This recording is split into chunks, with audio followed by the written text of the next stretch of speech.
Moira de la Torre, inamin na ang relasyon nila ni Sam Milby. Catriona Gray, hindi makapaniwala.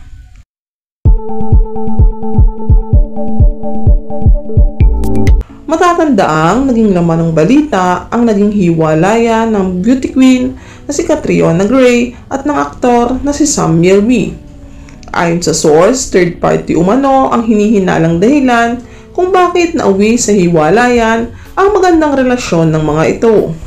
Marami naman ang nangihinayang dahil sa malapit na sana itong ikasal, ngunit sa hiwalayan din nauwi ang lahat. Samantala, ayon sa aming reliable source, si Moira de la Torre umano ang hinihinalang dahilan kung bakit pinili ni Catriona na magpaubaya na lamang.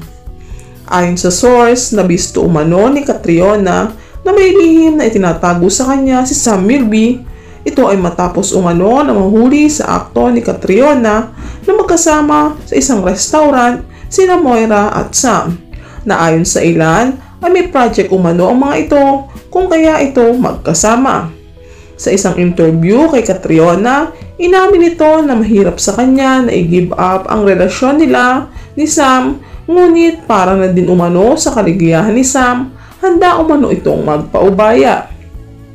Hindi mismo idinatalya ni Catriona ang dahilan ng hiwalayan nila ni Sam Milby, ngunit ayon sa netizens, kitang-kita umano sa mga mata ni Catriona kung gaano ito nasasaktan at kung gaano nito kamahal si Sam Milby.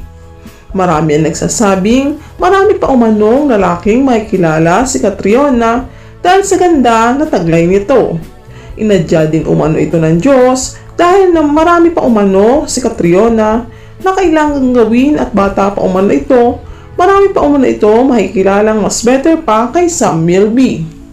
Samantala, itinanggi naman ni Sam na third party ang dahilan kung bakit sila ay naghiwalay ni Catriona.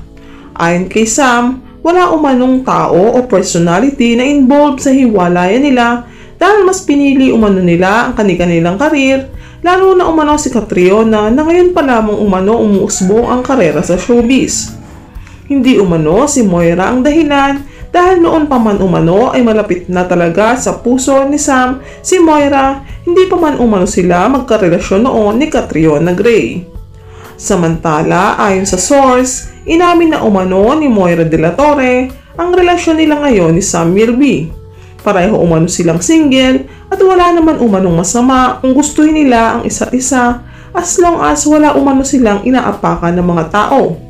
May ilan din na nagsasabing sana umano ay si Sam na talaga ang lalaking nakatadhana para kay Moira de la Torre.